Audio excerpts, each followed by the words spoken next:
कामरान मुज़्ज़फ़र साहब, ख्वाजा आसिफ साहब फरमाते हैं कि इस पर गौर हो रहा है कि पाकिस्तान तहरीक इंसाफ पर पाबंदी लगानी है या नहीं लगानी।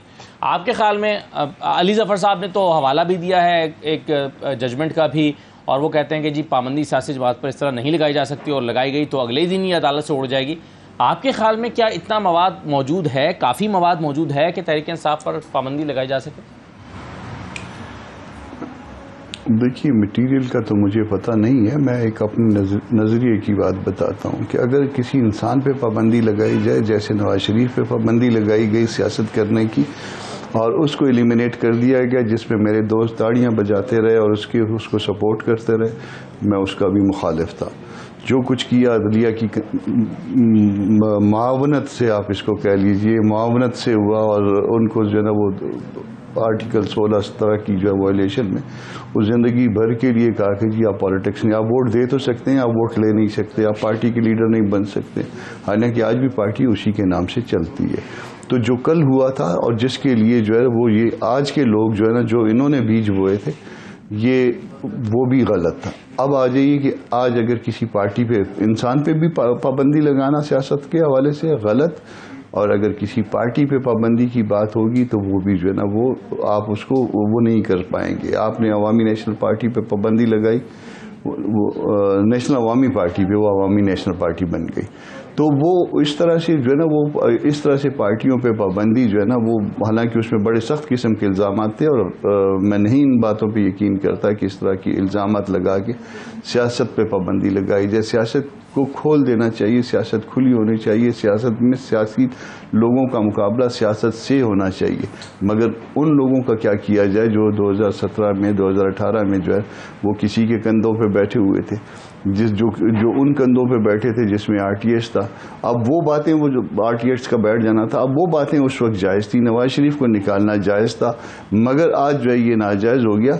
बात इधर करिए कि कल भी ये बात गलत थी, नाजायज़ थी, आज भी ये बात गलत है और इसको जो है ना वो कोई भी प्रूडेंट माइंड जो है वो एक्सेप्ट नहीं करेगा।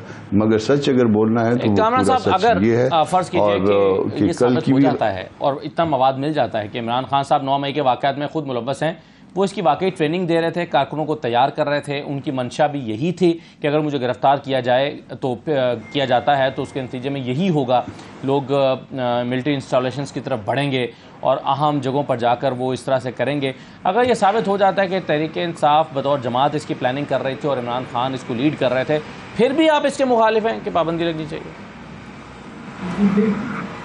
देखिए, अवाम जहाँ तक जो इन्वॉल्वमेंट की बात है, 9 मई के ये सारा प्लान था और प्लान था पार्टी की सतह पे। पार्टी की सतह से मुराद ये है कि उनके पास लीडर्स जो है इसमें इन्वॉल्व थे और उनकी एक्सपेक्टेशंस कुछ और थी। आप इस सारे पूरे मंजर में देखिए कि सिर्फ मिलिट्री इंस्टॉलेशंस को जो है वो किया, इसको टारगेट किया गया था और जो लोग सोच भी नहीं सकते कि वहाँ पे जो है ना वो किया जाए।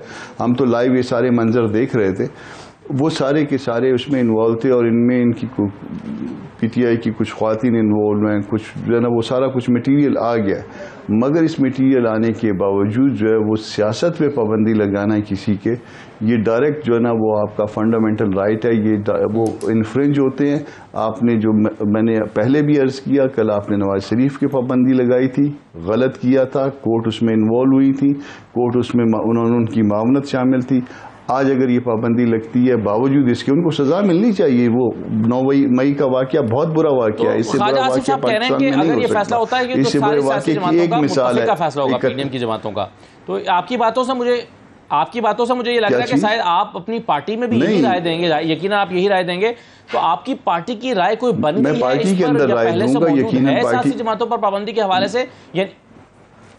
नहीं जी, मेरी अगर कोई राय पूछेगा तो मेरी राय यही होगी, मैं अपनी राय रखता हूं, मगर वो अल्टीमेटली पार्टी क्या फैसला करती है वो पार्टी बताएगी या पार्टी का स्पोक्स पर्सन बताएगा। वो मैं स्पोक्स पर्सन नहीं हूं, मगर अपनी मेरी राय यही है और मैं पार्टी के सामने यही राय रखूंगा कि ये इंसानों पे पाबंदी वो भी गलत, पार्टियों पे पाबंदी वो भी गलत। जिसने किया है 9 मई का वाकया बहुत बुरा है, उनको सजा मिलनी चाहिए, उनको मिसाली सजाएं मिलनी चाहिए जो लोग इन्वॉल्व हैं, जिनके खिलाफ एविडेंस आ जाती है, मगर सियासत को खुला रहने दीजिए।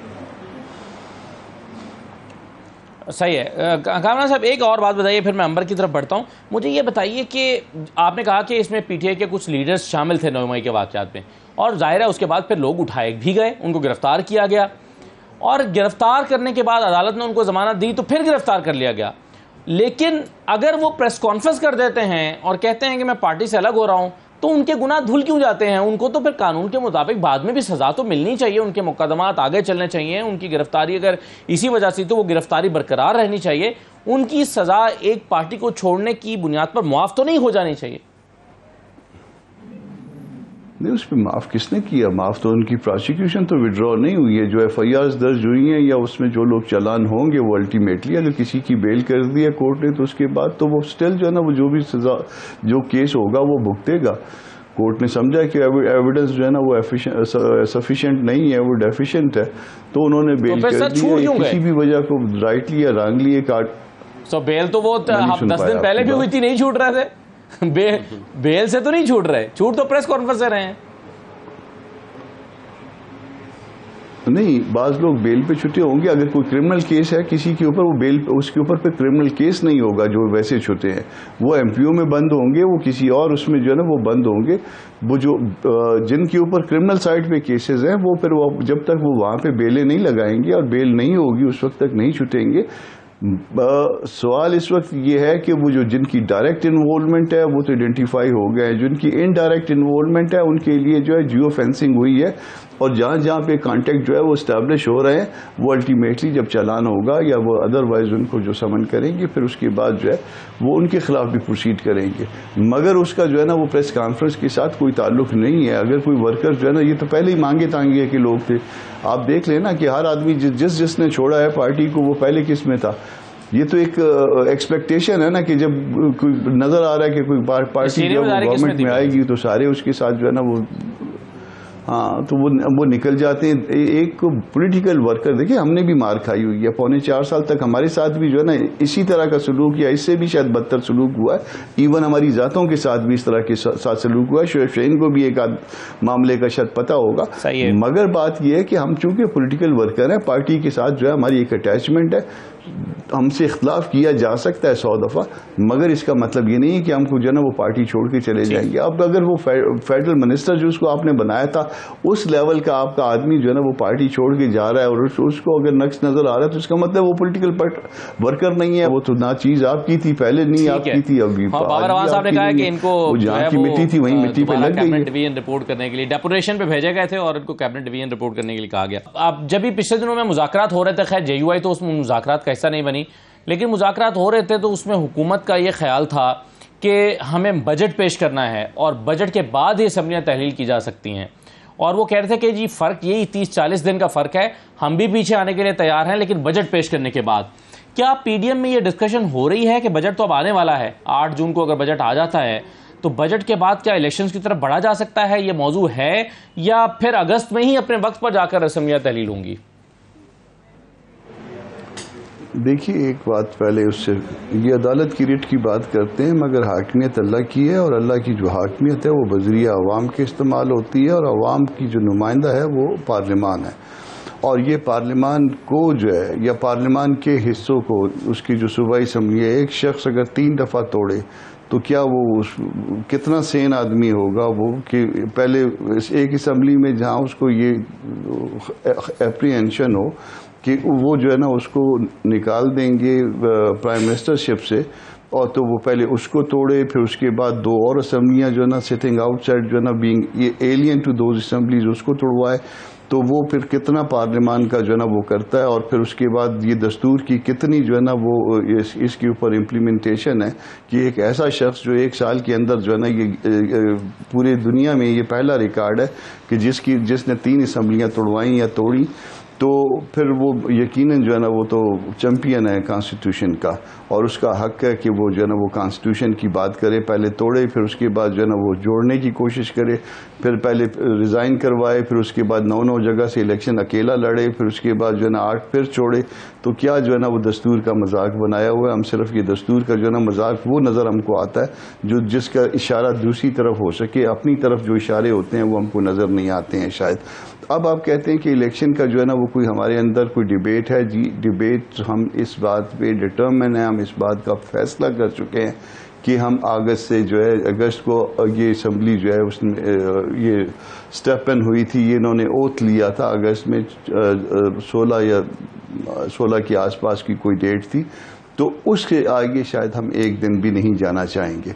और मुमकिन है कि उससे पहले जो है शायद आना चाहें। वो उसकी वजह ये हो सकती है कि अगर वो उस डेट को जो है वो असम्बली तालील होगी तो फिर अगले इलेक्शन जो है ना वो 60 डेज़ में हो सकते हैं। और अगर फ़र्ज़ कर लें कि 60 डेज़ के ऊपर कोई इशू होगा तो आप अगर इससे पहले हफ्ता पहले तोड़ देंगे इस असम्बली को, तो फिर इसका ये बेनिफिट शायद लिया जा सके कि अब वो 60 डेज़ जो है वो 90 डेज़ में कन्वर्ट हो सकते हैं। तो अगस्त के बाद with in 60 days in case कि वो 16 अगस्त तक जाता है, और अदरवाइज जो है ना 90 डेज ये इलेक्शन के लिए। और आपके पास ये खबर यकीनन आ गई होगी, आपने सुनी भी होगी और पढ़ी भी होगी कि इलेक्शन कमीशन ने जनरल इलेक्शन की तैयारियां शुरू कर दी हुई हैं।